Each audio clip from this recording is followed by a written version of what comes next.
Innal hamdalillah nahmaduhu wa nasta'inuhu wa nastaghfiruhu wa natubu ilaihi wa na'udzu billahi min syururi anfusina wa min sayyiati a'malina. May yahdihillahu fala mudilla lahu wa may yudlil fala hadiyalah. Wa asyhadu an la ilaha illallah wahdahu la syarikalah wa asyhadu anna Muhammadan abduhu wa rasuluhu la nabiyya ba'dah. Ya ayyuhalladzina amanu taqullaha haqqa tuqatih wa la tamutunna illa wa antum muslimun. يا أيها الناس اتقوا ربكم الذي خلقكم من نفس واحدة وخلق منها زوجها وبث منهما رجالا كثيرا ونساء واتقوا الله الذي تساءلون به والأرحام إن الله كان عليكم رقيبا يا أيها الذين آمنوا اتقوا الله وقولوا قولا سديدا يصلح لكم أعمالكم ويغفر لكم ذنوبكم ومن يطع الله ورسوله فقد فاز فوزا عظيما أما بعد فإن أصدق الحديث كتاب الله وخير الهدى هدى محمد صلى الله عليه وسلم وشر الأمور محدثاتها وكل محدثة بدعة وكل بدعة ضلالة وكل ضلالة في النار. Hadirin dan hadirat yang dirahmati oleh Allah Subhanahu wa taala, Bapak-bapak dan ibu-ibu yang dimuliakan oleh Allah, ikhwani wa akhwati rahimakumullahu jami'an. Alhamdulillah pada kesempatan kali ini kita diberi kesempatan oleh Allah untuk berkumpul, duduk bermajelis dalam rangka menimba ilmu. Semoga pertemuan kita diberkahi oleh Allah Subhanahu wa taala. Salawat dan salam tercurahkan selalu kepada junjungan kita Nabi Muhammad sallallahu alaihi wasallam dan juga kepada keluarganya serta seluruh sahabat beliau tanpa terkecuali. Topik yang akan kita bahas pada kesempatan kali ini adalah kiat-kiat bahagia di zaman now ya. Zaman now ya, zaman sekarang maksudnya ya. Saya tidak bosan lagi untuk mengingatkan ya, bahwasanya dalam syariat kita tidak boleh mencela zaman ya. Kalau kita menyebut zaman now maksudnya zaman sekarang bukan dalam rangka untuk mencela zaman ya. Karena Allah melarang hal tersebut. Dalam hadis qudsi Allah berkata, yu'dhini ibnu Adam yasubbud dahra wa ana ad-dahru uqallibul laila wan nahar. Sungguhnya anak-anak Adam menyakitiku, mereka mencela masa, padahal aku adalah masa, aku mengatur siang dan malam. Jadi masa tidak boleh dicela, waktu tidak boleh dicela, karena waktu hanyalah tempat bergulirnya kejadian dan perbuatan manusia. Jadi dia bukan tempat untuk dicela atau dipuji. Yang dicela atau dipuji adalah yang bergulir dalam masa tersebut, yaitu perbuatan-perbuatan manusianya. Karenanya tidak boleh kita mencela zaman, tidak boleh mencela waktu, karena dia tidak punya andil sama sekali dalam terjadi kerusakan atau kebaikan. Yang menimbulkan kerusakan dan kebaikan adalah pelaku zaman tersebut.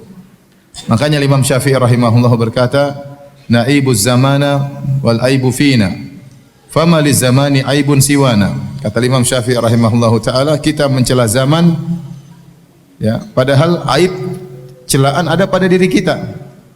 Tidaklah ada celah pada zaman kecuali pada diri kita sendiri ya. Jadi kita yang tercela, bukan zamannya.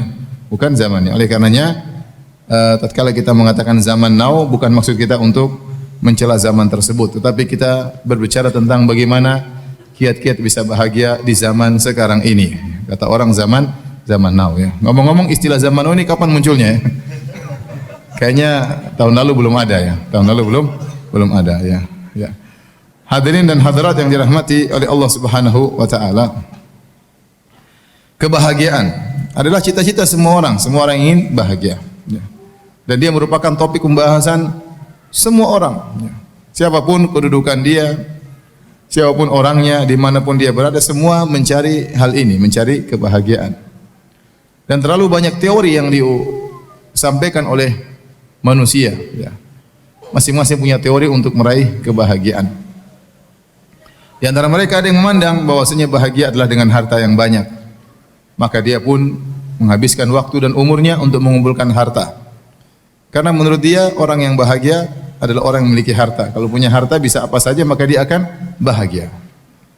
Namun kenyataannya tidak semua orang kaya bahagia. Terdapati ada orang kaya bunuh diri ya. Ada orang kaya stres. Ada orang kaya bahkan saking kayanya mungkin gila. Ya, oleh karenanya ternyata orang kaya tidak harus bahagia. Ternyata kebahagiaan tidak berbanding lurus dengan kekayaan. Seandainya kebahagiaan berbanding lurus dengan kekayaan, maka semakin kaya semakin bahagia. Namun kenyataannya tidak demikian. Ya. Kalau kekayaan merupakan lambang kebahagiaan, maka harusnya Qarun adalah orang yang paling bahagia. Sebagian orang memandang bahwasanya kebahagiaan adalah dengan jabatan, maka dia menghabiskan waktu dan umurnya, bahkan menghabiskan uangnya untuk meraih jabatan. Semakin dia meraih jabatan tinggi, dia merasa dia berada di puncak kebahagiaan. Menurut dia, kebahagiaan berbanding lurus dengan jabatan. Kenyataannya, apakah semua orang pejabat tinggi bahagia? Jawabannya tidak. Jawabannya tidak. Terkadang kita melihat sebagian orang, mungkin dia pejabat yang tinggi, apakah dia gubernur, apakah dia panglima, apakah dia presiden, apakah dia raja. Terkadang sebagian mereka kita lihat wajah mereka tersenyum, tapi di balik senyuman tersebut kita tahu betapa hal berat yang dia pikul. Ya. Terkadang seorang menyangka dengan menjadi pejabat dia akan bahagia, ternyata ketika dia menjadi pejabat, ya, dia dimaki-maki orang, dicela-cela orang. Ya. Terkadang orang merasa paling bahagia kalau dia bisa perintah orang tunduk sama dia, takut sama dia, berarti dia yang paling bahagia. Ternyata bisa jadi yang disuruh lebih bahagia daripada yang menyuruh. Ya. Ya, bisa jadi supir lebih bahagia daripada majikan. Ya, majikannya pening, banyak urusan perusahaan, urusan ini. Supirnya santai-santai, senyum-senyum, ketawa ke TV. Ya. Ya. Ternyata kebahagiaan juga bukan pada jabatan. Benar, ini kenyataan. Terkadang saya lihat di foto atau di video atau di mana ya, seorang yang tokoh negara, kelihatan sekali dia itu stres, kelihatan sekali. Ya, kelihatan, kasihan. Seandainya saya suruh jadi dia, saya nggak bakalan mau. Apa enaknya jadi orang seperti itu?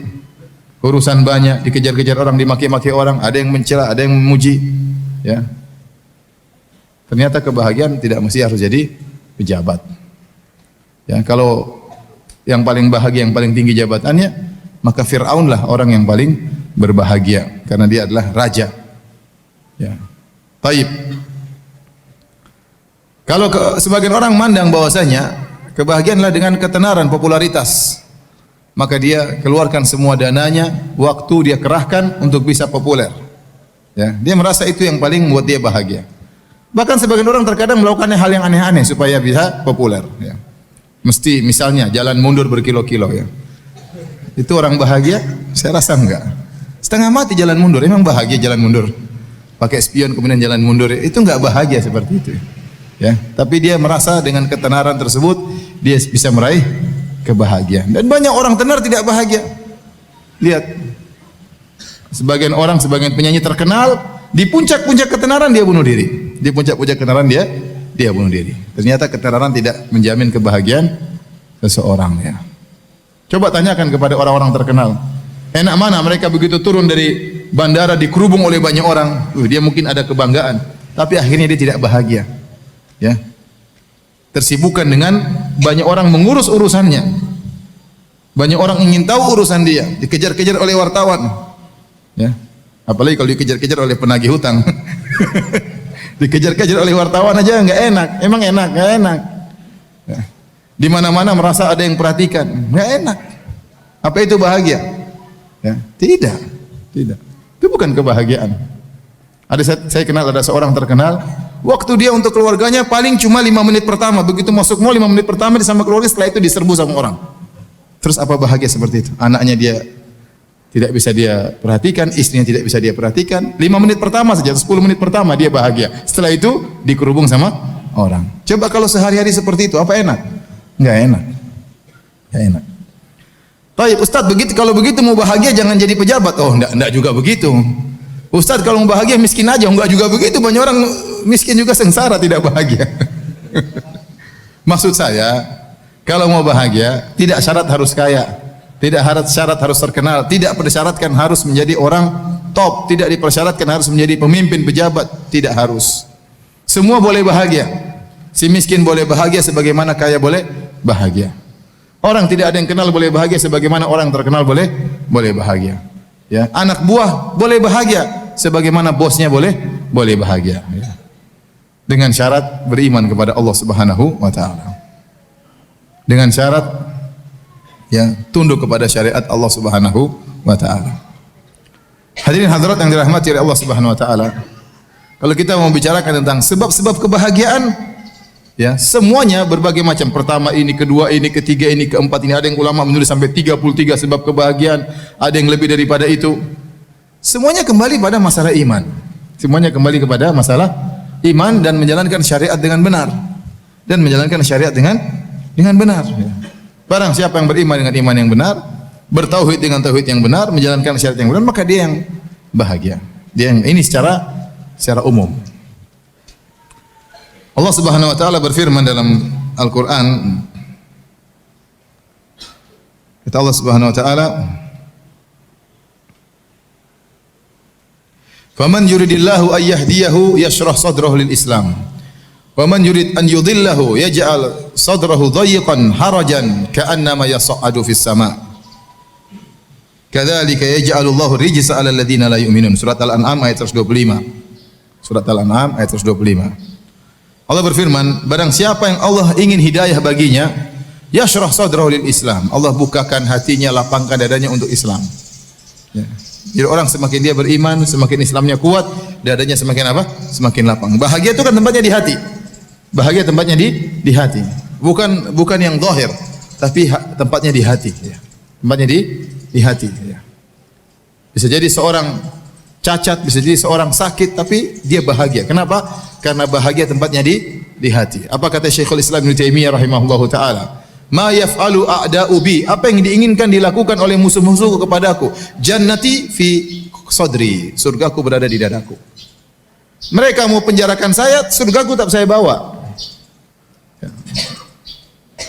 Jadi kata Ibnu Taimiyah demikian.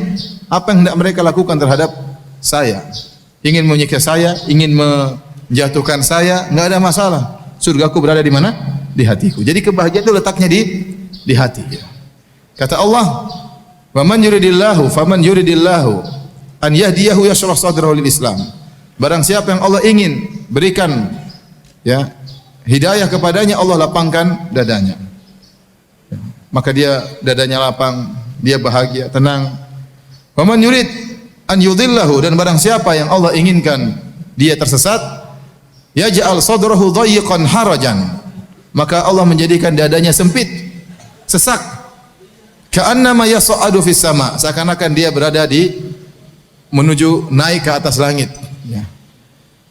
Sebagian ulama menyebutkan ini perumpamaan Allah buat 1400 tahun yang lalu. Ya.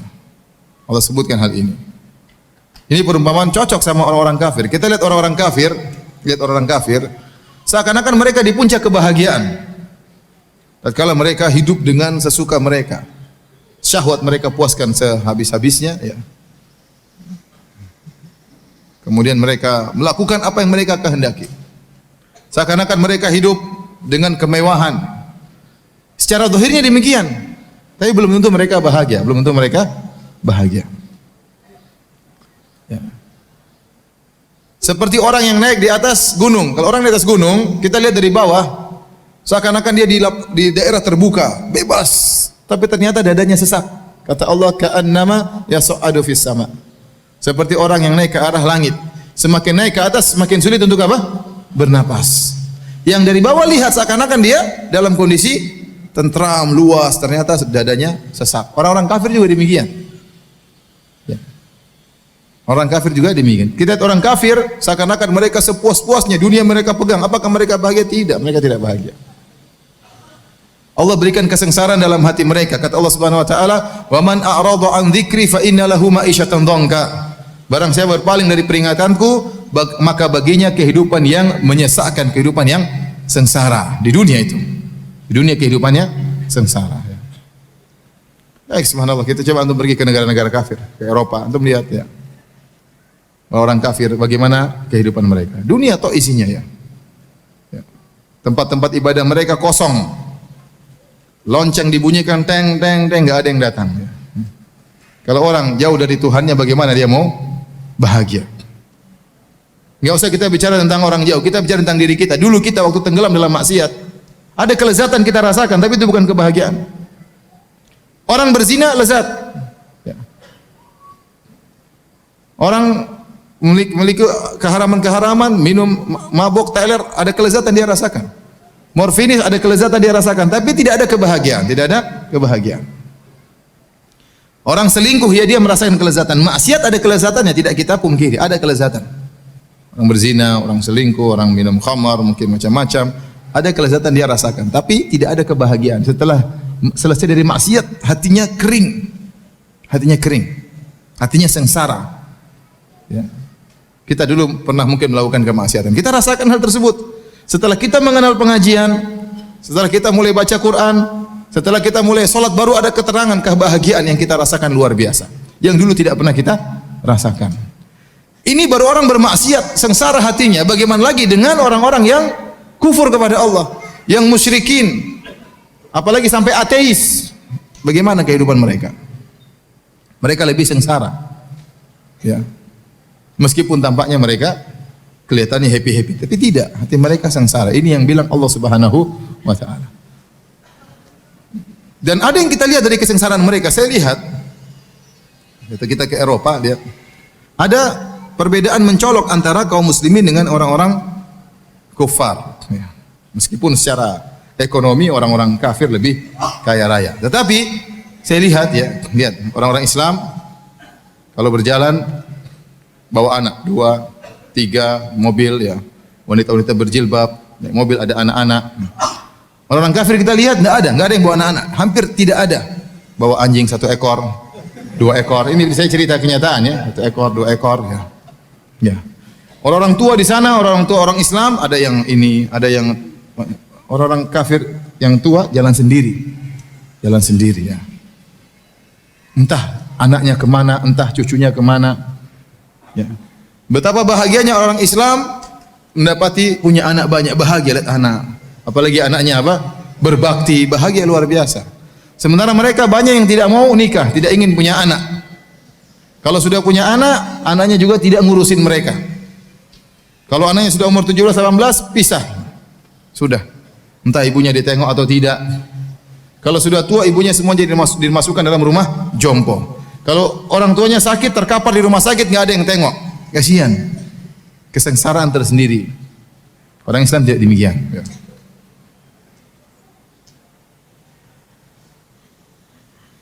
Oleh karena para hadirin dan hadirat yang dirahmati Allah Subhanahu wa taala, orang Islam keluar tiap hari 5 waktu pergi ke masjid.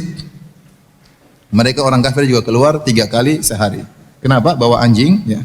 Karena anjingnya harus beol ya. Di luar. Mereka ambil ini kotorannya kemudian.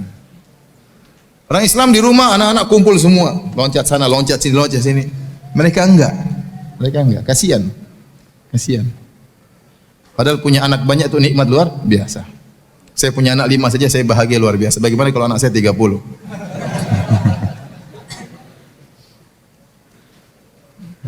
Bagaimana orang tua kita lihat cucu-cucunya, bahagia atau tidak? Bahagia orang tua sampai tidak mau tinggal, maunya sama cucu-cucu. Kebahagiaan luar biasa. Ini orang tua sendirian, saya lihat kasihan banget. Sengsara itu, kesengsaraan. Bagaimana di akhir hayatnya hidup sendirian. Itu orang non muslim begitu. Ya. Jadi antum jangan terpedaya seakan-akan mereka hidup dalam kondisi mewah. Ente pergi ke sebagian negara, antum pergi ke sebagian negara yang coba antum enggak usah jauh-jauh, pergi ke Singapura. Bagaimana kehidupan mereka? Dunia terus tidak berhenti. Kenapa? Biaya hidup mahal. Orang punya rumah besar susah karena rumah mahal-mahal, rumahnya flat-flat kecil-kecil itu. Enak Indonesia rumah murah, luas, mahal, apalagi mau lebih luas tinggal di kampung, jangan tinggal Jakarta. Kota besar semakin mereka terpacu untuk mencari dunia. Pergi pagi pulang malam, pergi pagi pulang malam, pergi pagi pulang malam. Rumah sempit, akhirnya apa? Stres. Anak-anak kena macam-macam penyakit. Apa enak? Ya.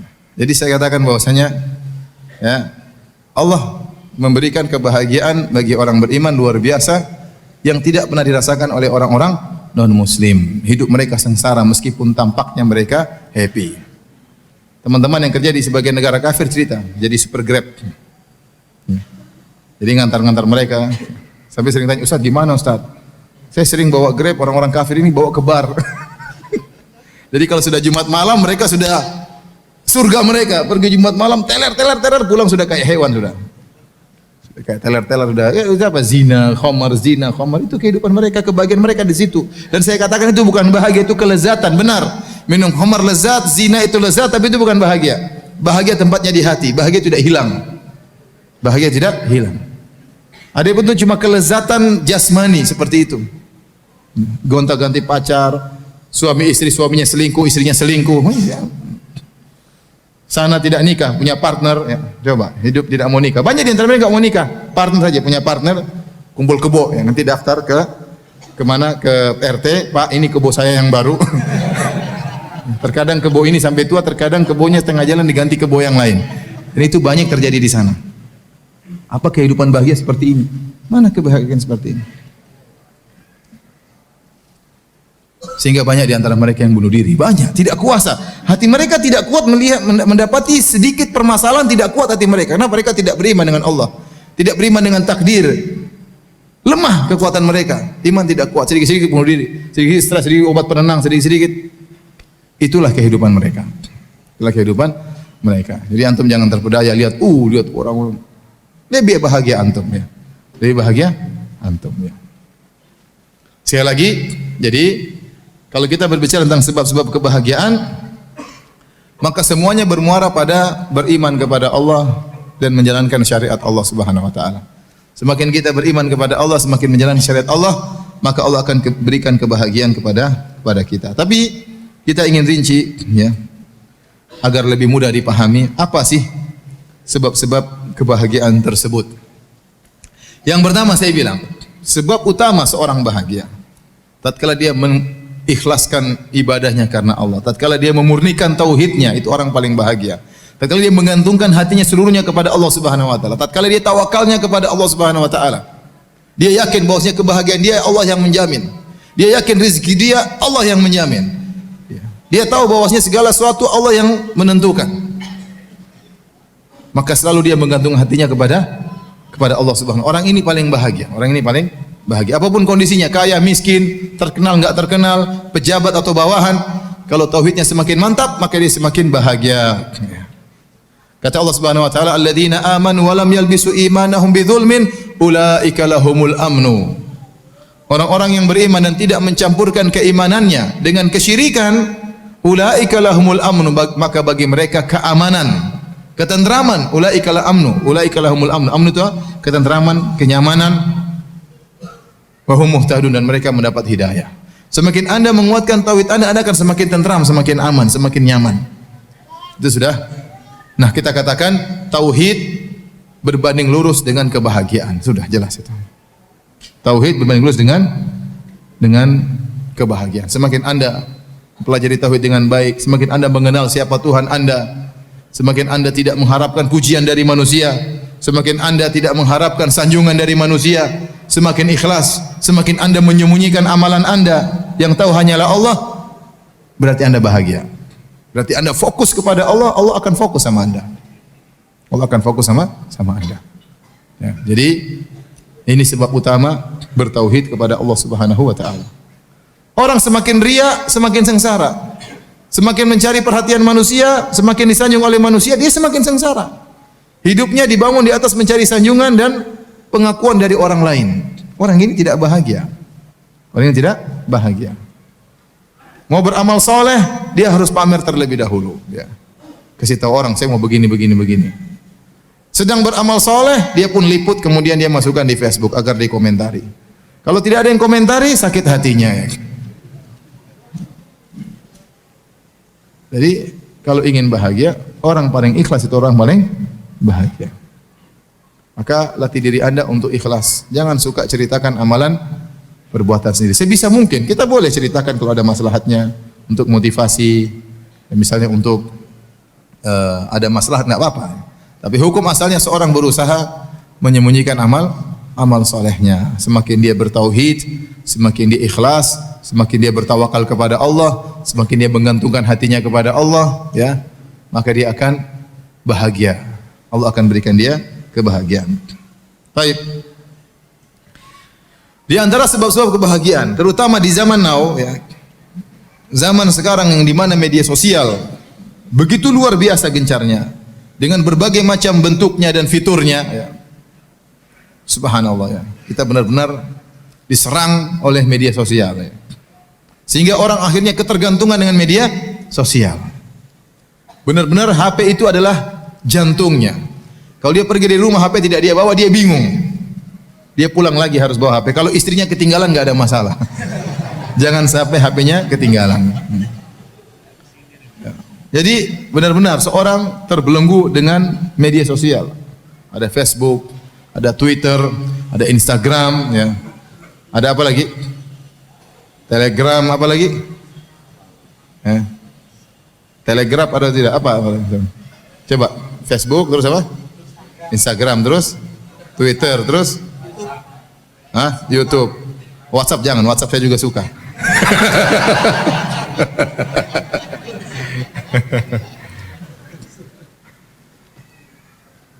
Dalam satu hadis Rasulullah SAW sebutkan, tatkala timbul fitnah, engkau melihat ya hawan muttaba'an, ya, syuhun muta'an, wa ijabu kullu ra'yin bi kullu syakhsin bi ra'yihi, kullu mar'in bi ra'yihi.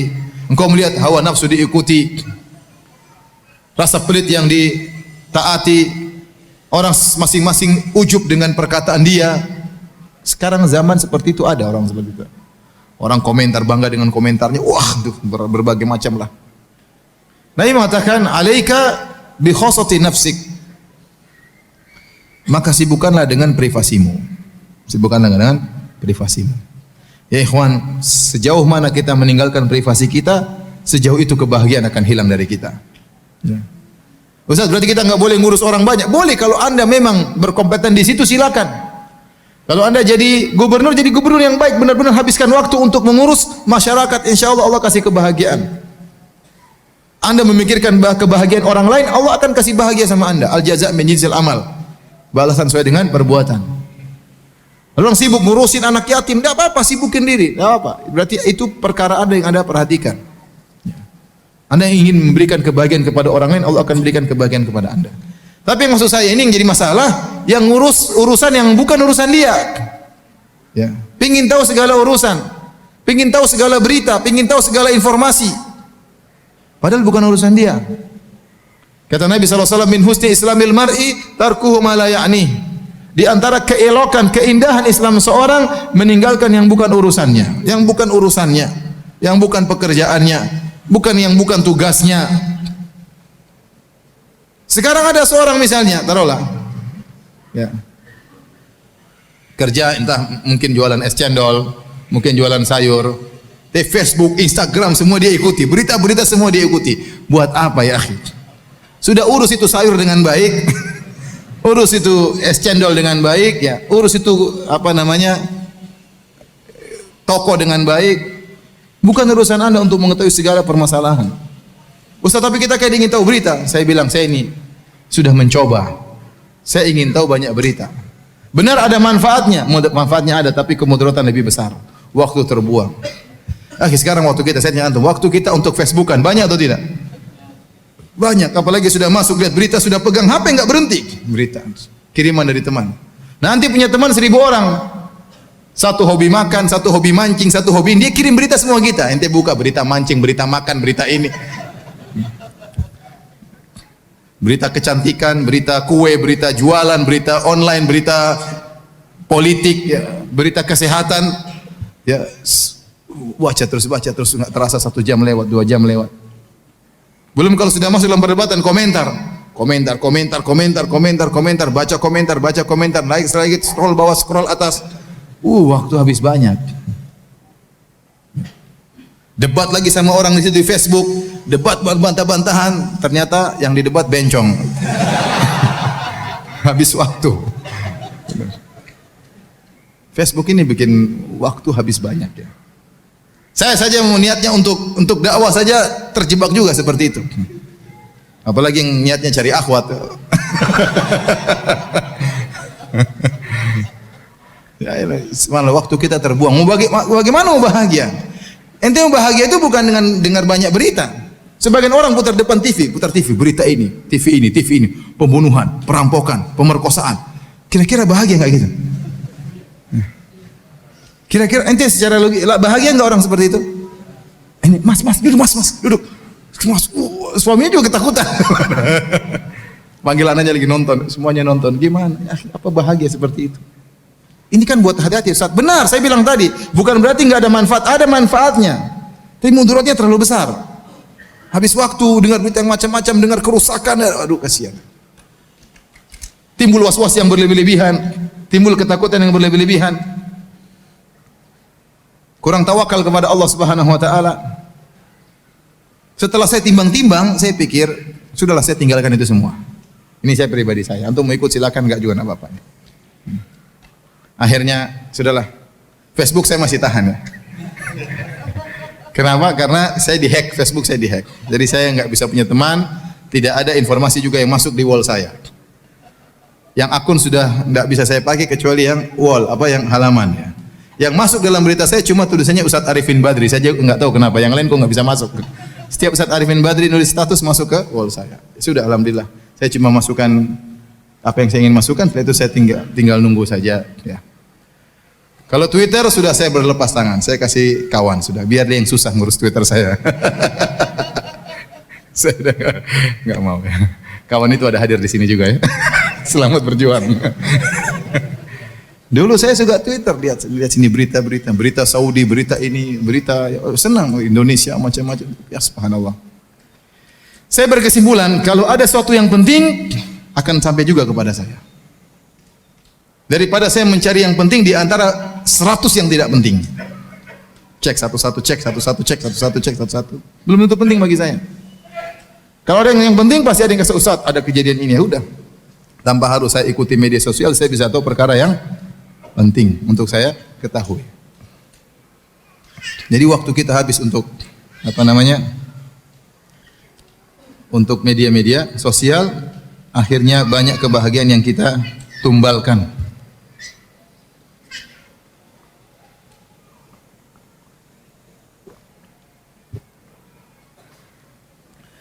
Jadi hadirin dan hadirat yang dirahmati oleh Subhanahu wa taala, waktu untuk Facebook banyak terbuang, untuk Twitter banyak terbuang, untuk WhatsApp juga banyak terbuang. Saya ingatkan kepada para ikhwan, jangan terlalu banyak grup dalam WhatsApp. Bahkan meskipun grup dakwah sampai 20 ngapain banyak-banyak. Cari grup dakwah yang penting yang bisa kita ambil manfaat. Bikin grup ini. Hanya tungtang. Mau bangun tidur meroja WhatsApp, tungtang sampai ngantuk. Bangun tidur belum lagi baca doa tidur sudah WhatsApp lagi, tungtang. Subhanallah, habis waktu. Nah, kalau Anda waktu sudah tersisa, sekarang orang punya grup 20, kira-kira sibuk atau tidak? Sibuk, luar biasa sibuk.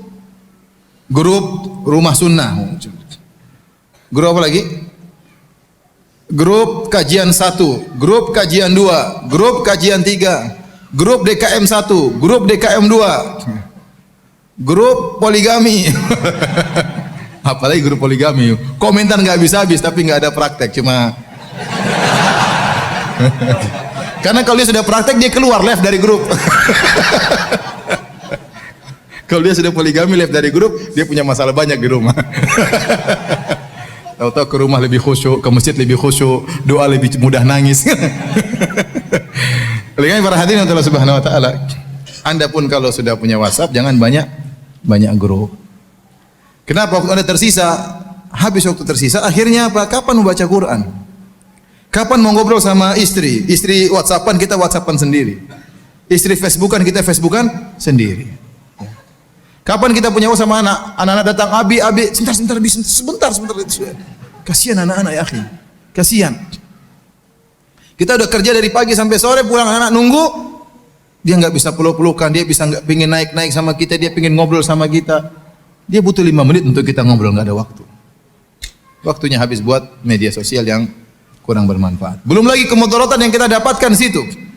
Banyak aurat wanita yang kita lihat di media-media sosial tersebut. Yang kita nggak ingin pun kelihatan, apalagi yang pingin lihat. Terus bagaimana mau bahagia? Maka di antara wasiat Nabi sallallahu alaihi wasallam, "Alaika bi khosati nafsik." Sibuklah dengan privasimu. Sejauh mana kita sibuk dengan privasi kita, hal yang kalau anda pedagang, sibuk dengan dagang, urusin dagang, serius. Kalau Anda politikus ya sudah, urus Anda jadi politikus yang baik. Enggak apa-apa, urus banyak, tapi benar jadi politikus karena itu memang pekerjaan Anda. Ya. Anda jadi tukang bekam, tukang pijat, serius. Jangan jadi herbal pakar politik, herbalis pakar politik. Setiap orang datang ngomong politik, sudah ente urusi herbal ente. Enggak usah ngomong masalah yang bukan bidang Anda. Akhirnya setiap orang sekarang wa ijabu kullu mar'in bi ra'yihi, kata Nabi, ada zaman di mana setiap orang akan bangga dengan pemikiran dia, dengan pendapat dia. Semua orang berkomentar, semua orang beranalisa. Kalau Anda mau ikuti analisa semua, Anda stres. Ini analisa bagus juga, ini bagus juga, ini kontradiktif, dan sudahlah. Matikan TV, ya, kalau bisa HP dibuang, buang. Matikan semua media sosial, udah. Ente kerja serius, ada waktu baca Quran, ada waktu salat malam, ada waktu salat witir, ada waktu buat istri, ada waktu anak, bahagia ente. Anda bahagia. Anda bahagia. Dan ini saya tekankan, ya. Karena ini sangat penting di zaman now sekarang ini, ya. Zaman now. Media sosial ini merebut kebahagiaan banyak orang. Merebut kebahagiaan banyak orang. Anak semakin Anda kasih gadget, berarti Anda semakin menjauhkan sang anak dari Anda. Istri semakin sibuk dengan Facebook, semakin jauh dari Anda. Anda pun semakin sibuk terjauhkan dari keluarga. Sehingga tidak sempat untuk silaturahmi pada orang tua, ya. Waktu semua habis untuk media sosial. Ya ikhwan, bukan berarti saya ngelarang, tidak, ya, tapi hati-hati, ya. Kalau bisa yang perlu-perlu saja, maka itu yang terbaik. Karena waktu kita akhirnya jadi tumbal. Saya kasihan lihat sebagian orang, apalagi yang kerja di Jakarta, berangkat dari Bekasi ba'da subuh, tengah jalan, saya misalnya kerja, gue pulang sampai rumah terkadang jam 9. Tapi jam 9 masih aja main gadget. Ya subhanallah. Udah berhenti nanti jam 9 tuh waktunya baca Quran, ya, dan yang lainnya. Ketemu istri, ketemu anak-anak, ngobrol dengan anak, ngobrol dengan istri. Baik. Di antara sebab kebahagiaan di zaman now, ya. Ciptakan surga di rumah, ciptakan surga di rumah. Karena kita waktu banyak di rumah. Saya sering sampaikan kebahagiaan hakiki seorang lelaki adalah kebahagiaan dengan istrinya. Allah mengatakan, dialah yang telah menciptakan manusia dari satu jiwa, kemudian Allah ciptakan istrinya, kata Allah, liyaskuna ilaiha, agar sang suami tentram dengan istrinya. Wa min ayatihi an khalaqalakum min anfusikum azwajan litaskunu ilaiha. Dan di antara tanda-tanda keagungan Allah, kebesaran Allah, Allah ciptakan istri-istri bagi kalian litaskunu ilaiha, agar kalian tentram dengan istri-istri kalian. Sehingga sebagian ulama mengambil faedah bahwasanya kebahagiaan inti seorang suami adalah dengan istrinya. Kapan seorang bisa bahagia dengan istrinya, itu lelaki yang bahagia. Bagaimana tahu dia bahagia dengan istrinya? Caranya begini, kalau dia pergi keluar rumah pingin pulang, itu berarti sudah benar. Pingin pulang, pingin ketemu istri. Aduh, saya pingin pulang, gelisah, pingin pulang. Berarti dia bahagia. Kenapa? Karena kebahagiaan sesungguhnya seorang suami itu di rumahnya. Berarti suami yang bahagia itu laki-laki yang bahagia. Tapi kalau seorang laki-laki tidak betah di rumah, pingin pergi terus, kemana mas? Aduh, itu berarti dia tidak bahagia. Tidak ada surga di rumahnya. Sebagian orang mencari kebahagiaan dengan teman-temannya, ketemu dengan temannya, ngobrol, ngopi sana pagi saya malam, main golf, main ini, main catur, main macam-macam. Dia tidak bahagia. Kalau dia tidak menemukan kebahagiaan di rumahnya, dia belum bahagia. Itu lelaki sengsara seperti itu. Percuma ente ketawa-ketiwi main golf, pulang diomelin istri. Apa enak? Atau ngomelin istri, apa enaknya seperti itu? Tapi kalau Anda pergi dari rumah, tahu-tahu rindu ingin pulang ke rumah, itu benar, berarti sayang sama istri, berarti ada kebahagiaan. Sampai di rumah ngobrol sama istri asyik, berarti benar. Kalau belum asyik, belum ingin pulang, ada yang salah. Entah istri ente yang salah atau istri Anda yang salah. Ya. Jadi saya bilang ikhwan, suami laki yang bahagia, laki yang menemukan kebahagiaan apa? Di rumahnya. Apalagi rumahnya 4 bahagia semua, ya. Satu aja sudah bahagia, apalagi rumahnya 4 bahagia semua. Ibu-ibu nanti tersinggung, ya. Ini bercanda aja ibu-ibu, ya. Baik, ya, jadi ingat hal ini, harus ada waktu buat istri. Sebagian orang mencari kebahagiaan, kesuksesan dunia, dia menjadikan bisnisnya nomor 1, pekerjaannya nomor 1, cita-citanya itu menumbalkan kebahagiaan anak istri. Ini salah. Saya sering sampaikan cerita, saya ketemu dengan seorang kaya, kebetulan satu orang kafir. Sering keluar negeri, sini rumah juga rumah di perumahan kaya. Terakhir ngobrol-ngobrol dia bilang ada satu yang hilang dari saya. Saya kurang dekat sama anak-anak sampai sekarang. Anak-anak saya kasih dunia semua, namun tidak yang datang jenguk saya, peluk-peluk saya, enggak ada kata dia. Enggak ada. Dia sibuk cari harta, anaknya semua dipenuhi. Setelah besar, anak yang sudah besar semua enggak ada yang dekat sama dia. Dia kehilangan kebahagiaan di situ. Jadi jangan sampai kita mencari harta, ingin cari sukses, cari jabatan, akhirnya kebahagiaan anak istri kita jadi tumbal dan akhirnya kita sendiri yang tidak bahagia. Kita sendiri yang tidak bahagia. Ada satu masa kita lewat, kita tidak rindu ke rumah, berarti perbaiki. Coba, Ustaz kalau ngobrol sama istri enggak enak, coba ciptakan bagaimana ngobrol sama istri yang enak. Ustaz kalau saya ngobrol sama istri saya enggak nyambung-nyambung. Ente turunin level ente. Kalau tahu istri enggak nyambung, jangan bicara yang tinggi-tinggi, bicara rendah-rendah saja. Jangan bicara yang aneh-aneh. Sungguhnya di dunia yang problematika, ngomong bahasa susah gimana istri yang paham. Era ini era globalisasi bilang istri nggak paham, sudah nggak usah bicara macam-macam. Turun level Anda, ngobrol sama istri yang nyambung, jadi asik. Gimana caranya? Pasti ada yang asik. Kalau nggak asik terus, ente yang nggak beres berarti. Ini ciptakan kebahagiaan di rumah. Ciptakan surga di rumah. Bagaimana kita senang ke rumah, bagaimana kita bahagia betah di rumah, ya. Betah di rumah. Kalau kita sudah betah di rumah, sudah senang di rumah, karena kata Nabi SAW, wal yasa'ka baituk wa kufa 'alaika lisanak. Kata Nabi, jadikan rumahmu jadi luas. Artinya apa? Betah di rumah. Terutama di zaman fitnah. Jaga lisan Anda, jangan terlalu ngurusin orang. Ngapain ngurusin orang? Kalau Anda suka ngurusin orang, Anda diurusin juga sama orang. Maka sibuk dengan privasi. Namun manusia itu suka ingin tahu urusan orang. Saya lagi telepon, tahu Ustaz tadi itu si fulan ya? Bukan. Terus mau tahu urusan saya, ngapain? Ada lagi baca apa sih baca? Ya, ente ngapain urusin saya? Dibaca sendiri sana. Ngapain baca urusan saya? Orang suka ingin tahu urusan orang lain. Suka komentar orang lain. Ini menghilangkan kebahagiaan seperti ini. Semakin privasi kita jadi tumbal, semakin kita kurang bahagia. Benar ini, ente coba. Jadi jangan ngurusin orang, privasi kita perbaiki. Privasi kita perbaiki. Jangan suka komentar hal yang tidak bermanfaat. Apa kata Nabi, min husni islamil mar'i tarkuhu ma la ya'ni. Di antara keelokan Islam seorang meninggalkan yang bukan urusannya. Enggak usah. Tahan mulut, jangan suka komentar. Lewat satu jalan, lihat rumah warna ungu, komentar. Ini orang kok rumah warna ungu sih? Ya, apa urusan ente? Ente sana rumah belum lunasi utang rumah ente. Ini ngurusin rumah orang warna ungu, warna biru. Terserah dia mau warna-warni, terserah dia. Ini kok rumah bangunannya jelek sekali. Ya, sudah ente buat. Ikut berita artis, ikutin terus. Si artis ini dicerai sama suaminya. Kemudian ketahuan katanya suami selingkuh. Katanya suami punya istri kedua. Kemudian istrinya, ente ngapain ikuti berita artis? Akhirnya masuk ke persidangan. Ngapain ente ikuti berita artis itu? Kecuali kalau memang ente mau nikahi sang artis, ya silakan. Ya sudah, ente ikuti sampai dia benar-benar jadi janda, ente maju ya. Dia aja nggak suka sama ente ikuti beritanya terus. Buang-buang waktu. Jadi banyak buang waktu kita terbuang. Jadi di antara sebab kebahagiaan, ciptakan kebahagiaan di rumah. Kalau belum bisa menemukan surga di rumah, duduk sama istri. Wahai sayangku, kita ada apa ini? Kenapa kita kok kayaknya tidak indah, tidak mesra kehidupan kita ini? Apa yang salah antara saya dengan anti? Bicarakan baik-baik. Mungkin dia bilang, Mas Ci kalau pulang nggak pernah ngobrol sama saya. Ya udah, saya ngobrol besok ya. Ngobrol, ya. Sudah diperbaiki. Dan perlu kita ngobrol sama istri supaya kita ada kebahagiaan di situ. Nabi aja ngobrol sama istrinya sebelum tidur. Anda juga kalau pulang ke rumah ngobrol sama istri meskipun 15 menit, meskipun 20 menit. Ya, yang penting ngobrol sama istri. Tapi jangan lama-lama ya.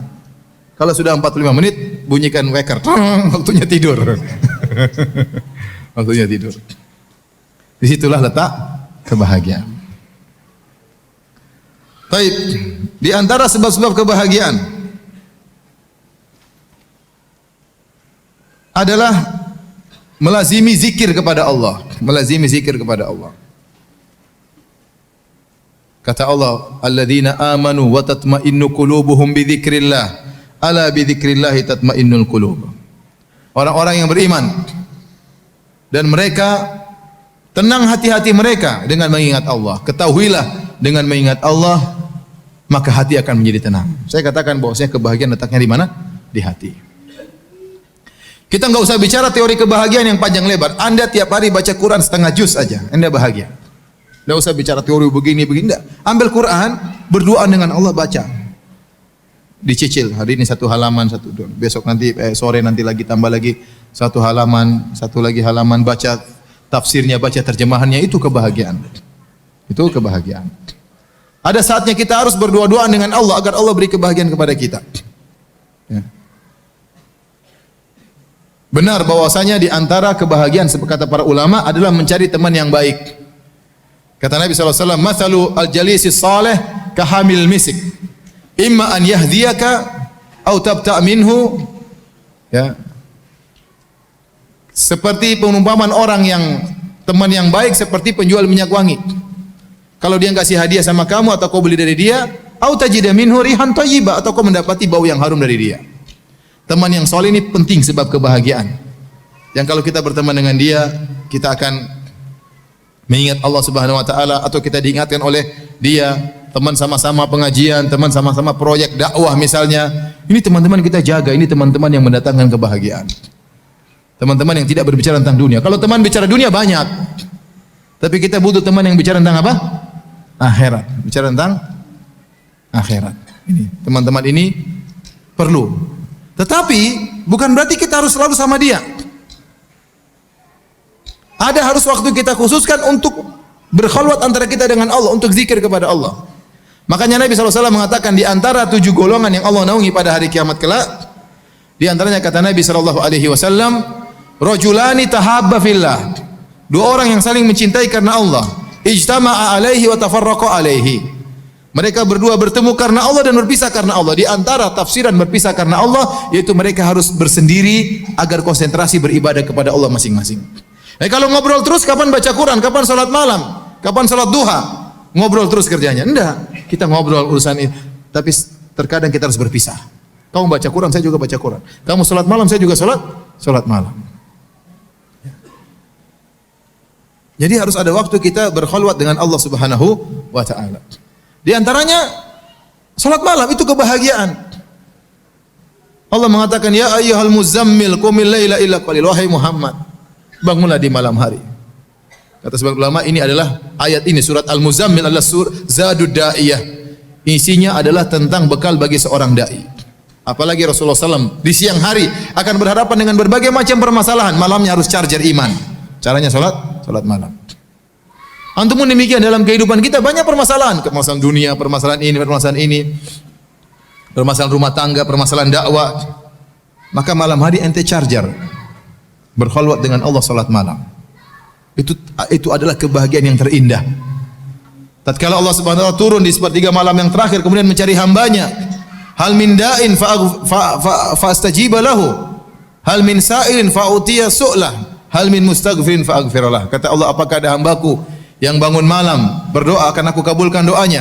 Apakah ada hambaku yang meminta akan aku kabulkan permintaannya? Apakah ada hambaku yang beristighfar akan aku ampuni dosa-dosanya? Allah cari hamba-hambanya. Saatnya anda bangun malam berkhalwat dengan Allah Subhanahu wa taala. Yakinlah bahwasanya dengan mengingat Allah, Allah akan kasih kebahagiaan. Saya tanya sama teman, kebahagiaan antum di tangan siapa? Di tangan Allah Subhanahu wa taala. Allah mau kasih bahagia, tinggal kasih bahagia. Kun fayakun. Allah mau cabut, tinggal Allah cabut, gampang. Allah mau cabut, tinggal gampang bagi Allah Subhanahu wa taala. Nah, kalau anda tahu bahwasanya kebahagiaan di tangan Allah, maka jangan cari kepada selain Allah, carilah kepada Allah. Caranya gimana tadi? Berkhalwat dengan Allah. Salat malam, baca Quran. Mojok di ujung baca Quran. HP matikan, jangan kita Quran diberhentikan gara-gara telepon. Ya kecuali dari istri, enggak apa-apa kita telepon. Iya sayang. Abi lagi baca Quran ya. Abi sok ria, iya Abi lagi ria udah terlalu. Jadi matikan HP, baca Quran. Baca Quran. Harus ada waktu untuk kita berdoa dengan Allah. Disitulah kebahagiaan. Apalagi kalau kita sedang dilanda permasalahan. Kata Allah, wasta'inu bis-sabri was-salat. Jadikanlah sabar dan salat sebagai penolong anda. Waktu Nabi dikata-katain oleh kaum musyrikin dengan tuduhan yang macam-macam, Nabi sebagai manusia dadanya juga sesak, diomong-omongin macam-macam. Kata Allah, "Wa laqad na'lamu annaka yadhiqu sadruka bima yaqulun." Sungguh kami tahu bahwasanya dadamu sempit wahai Rasulullah atas apa yang mereka ucapkan. Nabi dibilang pendusta, dibilang dukun, dibilang penyihir, dibilang orang gila, macam-macam, dan itu menyakitkan hati Nabi. Mungkin lebih daripada pukulan. Perkataan itu menyakitkan, tuduhan yang tidak-tidak, apalagi tidak dilakukan oleh Nabi sallallahu alaihi wasallam. Bagaimana jalan keluarnya? Allah suruh berzikir. Wasbir ala ma yaqulun wasabbih bihamdi rabbika qabla tulu'i syamsi wa qabla ghurubiha. Kata Allah, sabarlah engkau atas apa yang mereka ucapkan dan bertasbihlah kepada Allah sebelum terbit matahari dan sebelum terbenam matahari. Zikir pagi petang. Anda ingin bahagia, lazimi zikir pagi petang. Tapi benar-benar pahami maknanya. Benar-benar direnungkan tatkala membaca zikir pagi petang. Allahumma anta rabbi la ilaha illa anta. Benar-benar ya. Sebagaimana pernah saya ceramahkan di Masjid Al-Ikhlas tentang fikih zikir pagi petang. Berusaha Anda lazimi zikir pagi petang. Ya. Jangan lupa setiap hari salat duha. Itulah kebahagiaan. Enggak usah teori banyak. Salat malam, salat duha, zikir pagi petang, baca Quran, selesai. Sisanya ada waktu bersedekah, sisa adanya waktu berbakti sama orang tua, tapi rutin harian itu tadi. Kebahagiaan Anda melangkahkan kaki menuju masjid, salat berjamaah, itu kebahagiaan. Dan teori kebahagiaan itu mudah, yang penting Anda praktekkan. Ya, ini diantara kebahagiaan, harus ada waktu untuk berzikir kepada Allah. Kata Allah, "Fadhkuruni azkurkum." Berzikirlah kepadaku, ingatlah aku akan mengingat engkau, kata Allah Subhanahu wa taala. Sungguh bahagia kalau seorang sudah diingat secara khusus oleh Allah Subhanahu wa taala. Baik. Ini di antara sebab-sebab kebahagiaan adalah sering berzikir. Dan saya tidak bosan-bosannya juga mengingatkan, zikir itu ibadah yang sangat mudah. Anda bisa berzikir dalam kondisi berdiri, Anda bisa berzikir dalam kondisi duduk, Anda bisa berzikir dalam kondisi berbaring. Kalau dalam kondisi tidur ya enggak ya. Berbaring bisa berzikir subhanallah, alhamdulillah, Allahu akbar, berdiri, duduk. Orang kalau sudah biasa berzikir, naik mobil dia berzikir. Apalagi kalau dia punya hafalan Quran. Ya. Ada seorang, saya pernah dengar seorang syekh ceramah, dia wasiatkan kepada para jamaah untuk hafal Quran. Akhirnya ada seorang sudah tua, dia hafal 5 juz. Setelah 2 tahun atau berapa tahun kemudian ketemu syekh itu lagi. Dia bilang, "Syekh, jazakallahu khair, Syekh. Kamu dulu ingatkan saya, sekarang saya punya 5 juz. Berapa banyak waktu saya manfaatkan. Saya pergi ngantar anak baca Quran, pulang baca Quran." Ya. Kenapa? Ada yang dibaca. Ada yang dihafalkan. Kalau orang punya hafal Quran itu hafalan Quran, dia mulutnya bisa jalan terus berzikir kepada Allah Subhanahu wa taala. Ustaz, kalau tidak hafal Quran ya sudah zikir yang lain. Subhanallah, walhamdulillah, wala ilaha illallah, Allahu akbar, wala haula wala quwata illa billah. Astaghfirullah, astaghfirullah, astaghfirullah. Nikmati zikir tersebut. Mungkin pertama berat, lama-lama kita nikmati zikir tersebut. Lama-lama kita nikmati zikir tersebut. Dan ini kebiasaan yang kurang hidup di tanah air kita. Di tanah air kita ini kalau mau zikir ngumpul dulu rame-rame baru zikir. Harusnya enggak harus demikian. Ente jalan sendiri berzikir. Ente naik motor berzikir, naik mobil berzikir. Kalau ada waktu kosong berzikir. Makanya Syekh Utsaimin rahimahullah berkata, ibadah yang ringan sangat mudah, pahalanya besar, zikir, namun banyak orang tidak melakukan. Banyak orang tidak melakukan. Padahal zikir tersebut mendatangkan ketenangan. Ya, Allah berikan keterangan bagi orang yang banyak berzikir kepada Allah Subhanahu wa taala. Baik.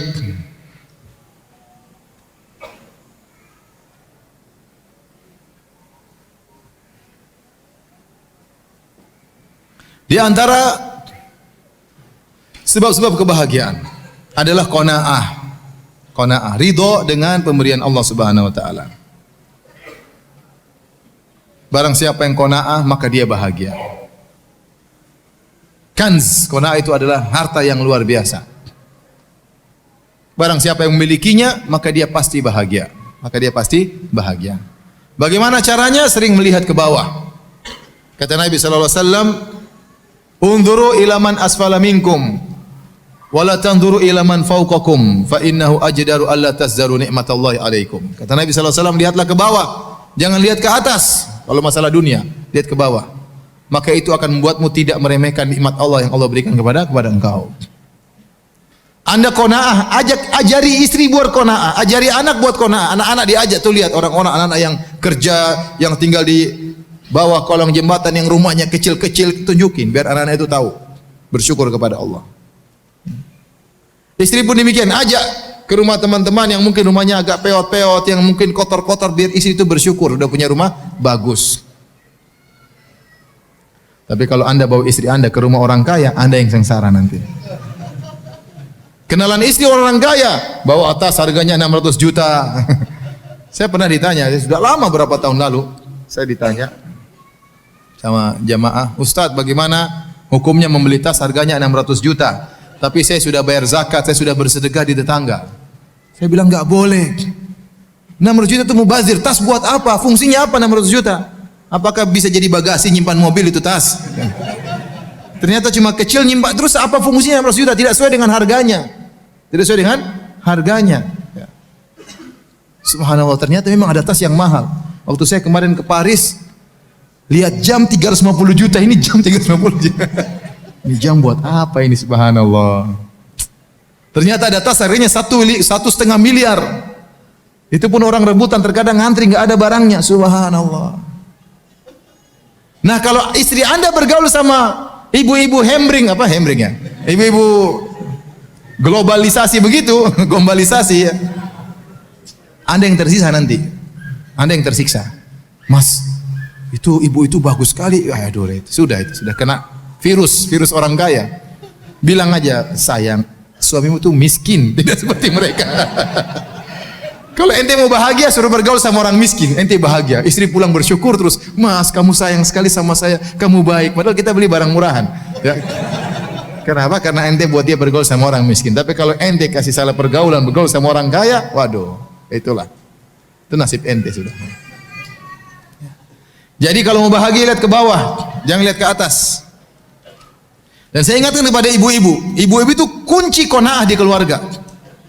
Bapak-bapak sih, tidak terlalu sih begitu ya. Ada bapak yang tamak ada, tapi qanaah itu kuncinya di istri. Saya ingatkan kepada ibu-ibu, kalau ibu-ibu qanaah, maka insya Allah bapak juga qanaah. Saya baru kemarin ketemu dengan seorang polisi, Kapolsek apa ini. Aduh Ustaz, istri saya main ke rumah tetangga baru beli kulkas baru, pulang-pulang sayang beli kulkas baru. Aduh kata saya. Kenapa? Karena gaul sama itu tetangga, lihat ada baru mobil baru, pingin juga yang baru. Kalau istri nggak qanaah, suami yang setengah mati. Akhirnya dia terpacu untuk mencari dunia, nggak pernah berhenti. Kenapa? Karena nggak qanaah. Nggak qanaah. Sayang, saya nggak punya uang sayang. Sudahlah mas, utang aja mas. Tawakal sama Allah, insya Allah bisa dibayar. Insya Allah bisa mas, insya Allah bisa ya. Akhirnya ya udah utang lagi. Ya. Jadi saya katakan kepada ibu-ibu, kunci qanaah ada pada ibu-ibu. Ya. Kalau ibu qanaah, suaminya insya Allah nurut. Kapan kita qanaah kita bahagia, kapan kita tidak qanaah kita sengsara. Waktu terbuang-buang. Allah mengatakan alhaakumut takatsur hatta zurtumul maqabir. Sungguhnya sifat memperbanyak itu telah membuat kalian lalai.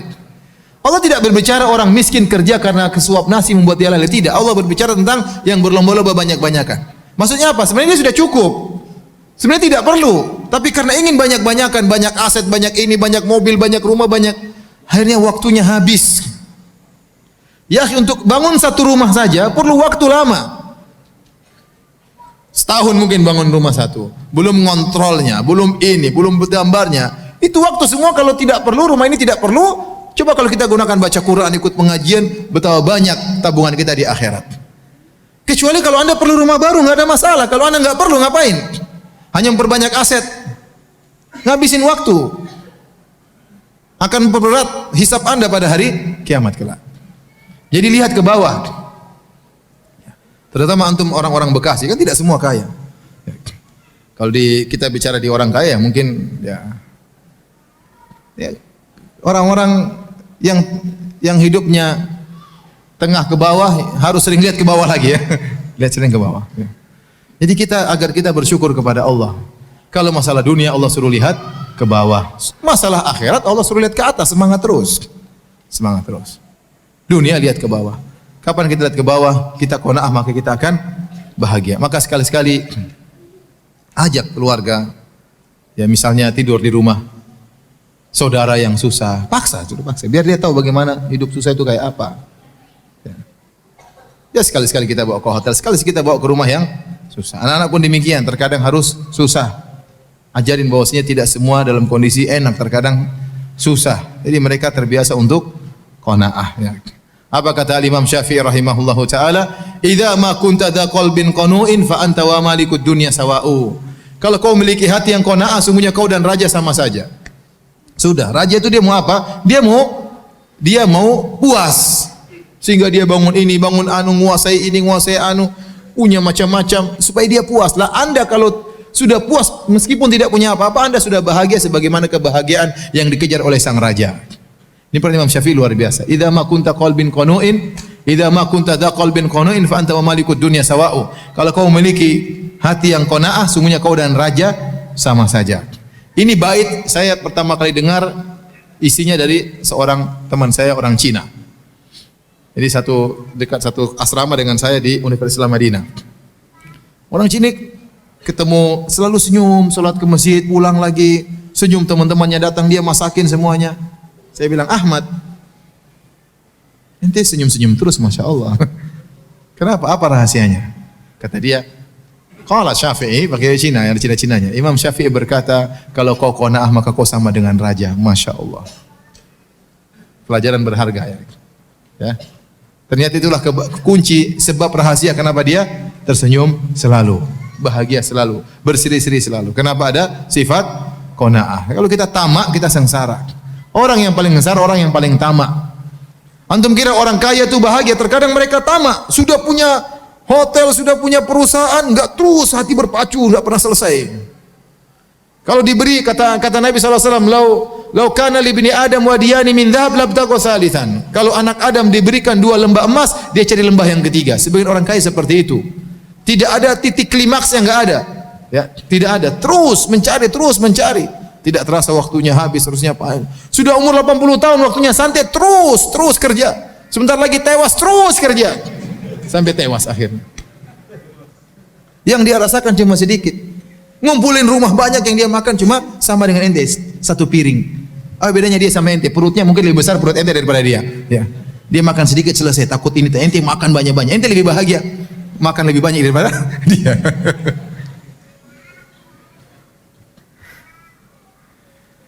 Katanya di antara kebahagiaan suruh lihat ke bawah, jangan terpedaya dengan yang di atas, jangan terus lihat ke atas. Kemudian di antara sebab kebahagiaan, perbanyak istighfar, bertobat kepada Allah. Karena tidaklah kesengsaraan ada dalam hati kita kecuali karena maksiat yang kita lakukan. Semakin Anda banyak maksiat, semakin kesengsaraan yang Anda rasakan. Dalam hadis disebutkan seorang bermaksiat maka nukitat, ditempelkan titik hitam di hatinya. Semakin banyak maksiat, semakin hitam hatinya. Semakin susah dia khusyuk, semakin susah dia terenyuh tatkala baca ayat Al-Quran. Maka seorang perbanyak istighfar. Apa kata Nabi SAW? Tuba liman wajada fi sahifati istighfaran katsira. Sungguh beruntung orang yang mendapati dalam catatan amalnya banyak istighfar. Penghalang kebahagiaan adalah maksiat. Adalah kemaksiatan. Anda akan dibuat gelisah karena maksiat yang Anda lakukan. Anda akan dibuat khawatir berlebihan karena maksiat yang Anda lakukan. Anda akan dibuat sedih berlebihan karena maksiat yang Anda lakukan. Apa kata Allah? Ala inna awliya Allahi la khaufun alaihim wa lahum yahzanun. Ketahuilah wali-wali Allah itu orang soleh. La khaufun alaihim wa lahum yahzanun. Mereka tidak khawatir, mereka tidak bersedih. Mereka menjalani kehidupan dengan biasa. Kekhawatiran sedikit kemudian hilang. Kesedihannya sudah mau diapain? Tawakal kepada Allah. Orang yang bermaksiat tidak bisa demikian. Ada kegelisahan. Kenapa maksiat? Ada yang dia lakukan terus maksiat tersebut. Ya. Oleh karenanya kalau Anda melakukan maksiat segera bertobat kepada Allah, maka Allah akan kembalikan kebahagiaan bagi Anda. Banyak bertobat, banyak beristighfar kepada Allah Subhanahu wa taala. Di antara sebab kebahagiaan, mudah memaafkan. Mudah maafkan. Ya ikhwan, kita hidup di zaman now ini banyak masalah. Banyak masalah. Kita punya masalah sama orang tetangga, terkadang ada masalah. Terkadang kita punya masalah sama kerabat, sama kakak, sama adik, terkadang sama orang tua kita. Ya. Tidak mudah kita menjalin silaturahmi. Ya. Terkadang sebagian kerabat kita tidak ngerti apa yang kita lakukan. Ada sebagian datang kepada saya, Ustaz, saya ini bingung Ustaz. Sama kerabat-kerabat saya. Kenapa, Mas? Saya ini kalau kasih mereka duit, mereka bilang saya sombong, sok kasih duit. Kalau saya nggak kasih, katanya pelit. Saya bingung Ustaz, gimana? Jadi ada sebagian gitu ya. Ya, sebagian gitu, sebagian kerabat tidak bisa paham apa yang kita lakukan. Kita niat baik, namun mereka salah terjemah. Mau diapain? Adik iblis yang mengadu domba. Akhirnya timbul masalah kita dengan kerabat, timbul masalah dengan adik, dengan kakak, ya. Timbul masalah dengan om, timbul masalah dengan tetangga, timbul masalah dengan teman pengajian, ya. Timbul masalah sama DKM, timbul masalah sama ustadz yang lain. Itu kejadian seperti itu. Hidup ini dengan problematika. Kan memang demikian manusia hidup dengan problematika. Ya. Nah, tatkala Anda ingin bahagia, Anda harus punya sifat mudah memaafkan. Sifat mudah memaafkan. Ya udah, maafkan aja. Kasih uzur sama orang yang mungkin dia nggak ngerti. Kok dia begitu, dia tidak menghargai saya. Mungkin dia tidak ngerti, ente jangan dulu memvonis dia tidak menghormati Anda, tidak ini, tidak ini. Mungkin dia tidak ngerti, mungkin dia tidak tahu, kasih uzur. Al-mu'min yatlubul ma'adzir. Seorang mukmin dia mencari uzur bagi saudaranya. Wal munafik yatlubul afarat. Adapun orang munafik cari-cari kesalahan saudaranya.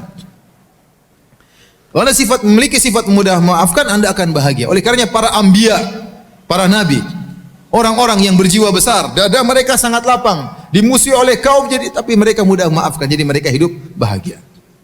Kalau orang dadanya sempit, badannya besar, dadanya sempit, sedikit-sedikit ngomel, sedikit-sedikit marah, sedikit-sedikit nggak bisa tidur, stres. Kenapa? Tidak mudah memaafkan. Mau tidur mikir si fulan kurang ajar, si fulan kurang ajar, si fulan murojaah, dendam. Terus gimana mau tidur? Gimana mau tidur? Dada kita ini sudah sempit kalau kita nggak isi. Kalau kita isi dengan Al-Quran, isi dengan hadis-hadis Nabi, isi dengan pengajian, kita bahagia. Tapi kalau sudah isi tentang berita-berita pembunuhan, berita macam-macam, diisi lagi dendam, kusumat kepada si fulan, wah gimana mau bahagia? Dada kita nggak kuat, meledak ini gara-gara diisi dengan hal yang tidak benar seperti itu. Kalau Anda mudah maafkan, Anda bahagia. Anda bahagia. Allah angkat derajat Anda dan Anda akan bahagia. Ya. Kalau kita tidak mudah maafkan, akhirnya terkadang permasalahan kita bawa ke rumah. Istri ikut kena, anak-anak ikut kena. Ya sudah, bagaimana cara maafkan Ustaz? Ya sudah, itu sudah takdir, mau diapain? Orang itu pasti mencela saya, sudah ditakdirkan 50.000 tahun sebelum Allah ciptakan langit dan bumi, dia pasti mencela saya. Mau diapain? Ya sudah, ente mau apa? Ya sudah, terima aja. Sudah, maafin aja lah. Allah sudah takdirkan. Kalau Anda maafkan dia, Anda akan dimaafkan oleh Allah Subhanahu wa taala. Kita harus nonton lagi. Ya udah, dia mungkin mencela saya karena ada dosa yang pernah saya lakukan. Dan benar. Akibat dosa yang pernah saya lakukan, maka akhirnya dia mencela saya. Tidak ada ya sesuatu musibah yang menimpa kita kecuali karena dosa yang pernah kita lakukan. Nah, kalau Anda mudah maafkan, terutama para ibu-ibu, mudah maafkan. Kalau saya yang punya salah, maafkan. Jangan marah-marah terus ya. Marah boleh, tapi sebentar, jangan lama-lama ya. 5 menit, setengah jam paling maksimal marah. Setelah itu sudah. Ngapain dendam lama? Dan paling tidak enak kalau seorang bermasalah sama orang dekat. Paling tidak enak. Kalau ente punya musuh di Amerika, nggak ada masalah. Sudah ente debat-debat di internet, maki-makian, sudah nggak pernah ketemu. Tapi coba kalau ente punya teman ribut sama teman kantor, tiap hari ketemu dia. Kan kita jadi nggak enak hidupnya. Tiap hari dia lewat sini, dia belok timur, kita belok selatan ya. Kita belok ting, bilang gitu, repot. Repot di dalam kantornya kecil, jadi muter-muter situ saja ketemu terus. Nggak enak, nggak enak. Punya masalah sama tetangga nggak enak, tiap hari ketemu di masjid. Akhirnya cari masjid lain, sholat di masjid sana. Menyiksa diri, saya udah maafkan, selesai ngapain? Udah kita hidup. Dia maki-maki, sudah saya maafkan, sudah selesai. Ya. Jadi kita yang tentram, dia yang gelisah. Biarin dia gelisah, dia tidak mau ke masjid, kita terserah. Tapi nanti maafkan. Ya saya maafkan ini sudah. Jadi kita tentram, santai, nggak ada beban. Kalau masalah sama orang dekat gak enak, masalah sama adik, masalah sama kakak, masalah sama ibu, penderitaan bagi kita. Apalagi kalau masalah sama istri sudah bingung. Apalagi istrinya cuma satu, setengah mampus. Udah rumah kecil muter-muter sana, ya itu ketemu lagi, dia lagi. Udah mending ente maafin sayang. Maafkan saya sayang. Udah sayang, nanti saya belikan emas saya. Nanti saya belikan sayang. Udah peluk dia, cium keningnya, udah selesai. Kasih emas selesai, udah selesai. Ajak makan selesai. Perempuan kan suka dikasih hadiah. Bukan kita bilang dia matre, tidak. Dia suka dikasih hadiah. Apalagi kalau hadiahnya banyak ya. Udah ambil hatinya. Ente omelin, ente perempuan nggak boleh begini, tapi ente nggak pernah kasih apa-apa. Ceramah aja suami saya. Jadi para hadirin, kalau mau hidup bahagia mudah memaafkan. Ngapain hidup kemudian marah-marah? Apalagi jadi dai, kemudian lihat orang komentar emosi. Ngapain ya? Sudahlah selesai. Dia mau komentar mau maki, biarin aja lah. Sudahlah, itu sudah ditakdirkan. Ente nggak bisa menghindar. Kalau ente nggak kuat seperti ini, nggak usah jadi dai. Sedikit emosi, balas lagi. Ngapain? Nggak usah jadi dai kalau gitu. Berarti ente tidak berhak jadi dai. Mundur aja. Kasih orang lain yang jadi dai. Ya. Emosian. Mau jadi DKM masjid emosian. Ngapain DKM masjid? Ente DKM masjid, ente ngurusin banyak orang. Kalau orang sudah siap ngurusin banyak orang, siap menghadapi permasalahan. Kalau sudah siap menghadapi permasalahan, lapangkan dada. Makanya kalau orang mudah maafkan, dia akan sangat berbahagia. Jadi ingat-ingat bahwasanya di antara kebahagiaan adalah maafkan, dan pahalanya besar orang memaafkan. Kita memaafkan orang, Allah akan ampuni dosa-dosa kita. Ala tuhibbuna ayyaghfirallahu lakum? Tidakkah kalian suka jika diampuni oleh Allah Subhanahu wa taala? Kata Allah, "Falyafu wal yasfahu." Maafkanlah dan berlapang dada.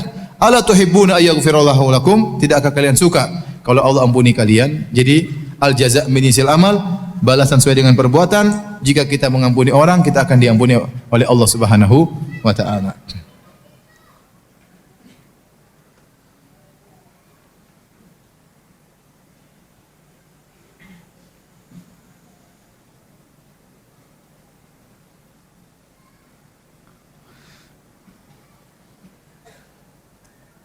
Taib, yang terakhir sebelum kita buka tanya jawab, ya. Di antara sebab kebahagiaan yang disebut oleh Syekh Sa'di rahimahullahu taala adalah membantu orang lain. Membantu orang lain. Tadi sudah saya isyaratkan di awal pengajian juga. Barang siapa yang berusaha memberi kebahagiaan kepada orang lain, Allah akan buat dia bahagia. Ya. Saya selalu ingat, ya, sejak saya kenal beliau, Ustaz Abu Sa'ad rahimahullahu taala, ya, bagaimana beliau punya perhatian untuk memberikan kebahagiaan kepada orang lain. Tidak ada musibah menimpa kaum muslimin kecuali dia hadir di situ. Ada orang kena gempa, dia kumpulkan uang, dia bawa ke sana. Terjadi peperangan, dia pergi ke Suriah, dia pergi ke Yaman, dia pergi kemana-mana membantu kaum muslimin, bawa bantuan ke Palestina. Subhanallah, waktunya saya bilang, ini orang bahagia atau tidak? Dia lebih bahagia daripada kita mungkin. Kenapa? Dia bantu orang, lihat orang senang, dia ada kebahagiaan yang Allah berikan kepada dia. Jadi waktunya demikian aja, habis untuk bantu kaum muslimin. Ya. Jadi orang ini luar biasa. Saya belum pernah menemukan di alam nyata saya lihat seperti Ustaz Abu Sa'ad rahimahullahu taala. Untuk bayangkan waktu saya baru menikah. Saya baru menikah ya sama istri saya ya, yang sekarang ya. Ya, saya dulu nggak punya modal waktu menikah sama istri. Ya, saya ingat akan hal tersebut ya. Modal saya cuma 140.000 untuk apa? Untuk mahar. Itu pun 70.000 saya utang. Maka saya bilang maharnya apa fulana, kata dia terserah, ya sudah. 170.000 kan sedikit, saya belikan buku supaya banyak. Tebal si buku. Enggak ada hotel. Ya mau nyewa hotel mau malam pertama, sementara mahar aja duit enggak ada. Akhirnya ya sudah nikah aja. Ustaz Abu Sa'ad yang semangat waktu itu. Dia udah ada hadir dalam acara, dia memberikan muqaddimah ya. Kemudian dia bilang, sudah Firanda enggak usah mikir. Itu waktu itu saya murid, dia guru. Ustaz Abu Sa'ad guru saya, dan saya belum dikenal ya. Belum dikenal, belum ada yang panggil-panggil ya. Tidak seperti sekarang ya. Belum ada. Jadi saya siapa? Kata saya siapa? Baru mau nikah, belum siapa-siapa. Saya muridnya Ustaz Abu Sa'ad. Tapi ada guru yang baiknya luar biasa, maka dia tinggalkan rumahnya sama istrinya. Dia entah tidur di mana, istrinya tidur di mana. Kata dia, udah Firanda pakai rumah saya untuk malam pertama. Jadi saya malam pertama di mana? Malam pertama, malam kedua, malam ketiga di rumahnya Ustaz Abu Sa'ad rahimahullah ta'ala. Ada orang menakjubkan seperti ini. Luar biasa. Kita bahagia lihat dia seperti itu sama kita, mungkin dia lebih bahagia. Buktinya dia tidak pernah berhenti dari kegiatan seperti itu, berarti dia bahagia. Allah kasih dia kebahagiaan. Ternyata dia bantu kaum muslimin, ada kebahagiaan yang Allah berikan yang mungkin tidak kita rasakan. Saya ketemu dengan kawan di Universitas Madinah, orang Pakistan. Tanya, Firanda, kamu kenal si fulan? Oh, saya kenal. Saya kenal juga dari yang lulusan Pakistan si fulan. Enggak, yang ini. Siapa? Ustaz Abu Sa'ad kata dia. Yang lain juga saya kenal, tapi ini Abu Sa'ad. Kenapa? Dia itu pernah bangunkan rumah teman saya di Pakistan, jadi kuli bangun rumah enggak dibayar. Subhanallah. Jadi memang pembawaan dia seperti itu, luar biasa ya. Begitu datang dari Pakistan langsung mengumpulkan uang untuk membantu kaum muslimin di Ambon waktu terjadi apa? Peperangan. Pertama saya kenal beliau. Akhirnya dia ngajar saya, akhirnya saya pakai rumahnya, alhamdulillah. Jadi ada kebahagiaan yang Allah berikan kepada orang yang membantu orang lain. Makanya kalau sahabat datang kepada Nabi, yaksu qaswata qalbihi, dia mengeluhkan tentang yashku qaswata qalbihi, dia mengeluhkan tentang keras hatinya. Maka Rasulullah SAW mengatakan, in arata talyina qalbik, kalau kau ingin melembutkan hatimu, ya, fa'atmi'il miskin wamsah ala ra'sil yatim. Maka beri makan kepada fakir miskin dan usap kepala anak yatim. Itu akan melembutkan hatimu. Apa Rasulullah SAW arahkan agar membantu orang lain. Berikan kebahagiaan bagi orang anak yatim, tidak punya ayah, tidak punya ibu, jarang ada yang mengusap kepalanya. Anak-anak yang lain disentuh kepalanya oleh bapak dan ibunya. Dia tidak ada yang sentuh, antum datang sentuh kepalanya, tapi jangan sentuh terus, kasih duit juga. Sentuh-sentuh aja terus. Om ngapain om? Sebentar. Kasih duit juga biar dia senang. Jangan diputar-putar aja kepalanya. Tapi dia rindu akan hal tersebut. Anda kasih kebahagiaan bagi anak yatim, Allah kasih bahagia sama Anda. Hati Anda tadinya keras jadi lembut. Kasih makan anak orang miskin, kasih makan orang susah, nanti dapat kebahagiaan.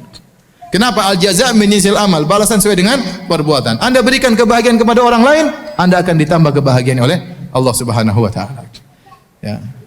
Artinya para hadirin terus sempat sisihkan waktu untuk memikirkan kaum muslimin.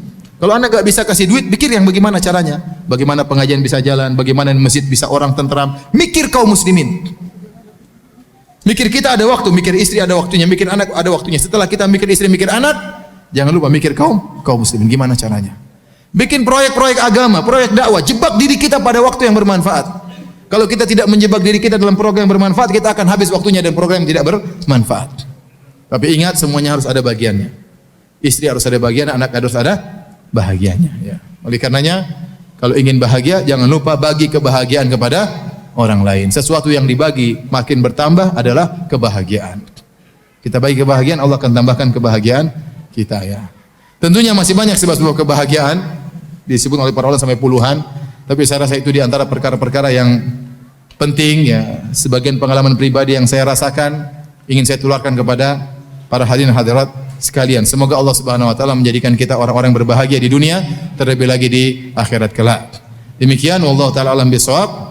Kurang lebihnya saya mohon maaf. Wabillahi taufik. Ya, alhamdulillahirabbil alamin. Assalamualaikum warahmatullahi wabarakatuh.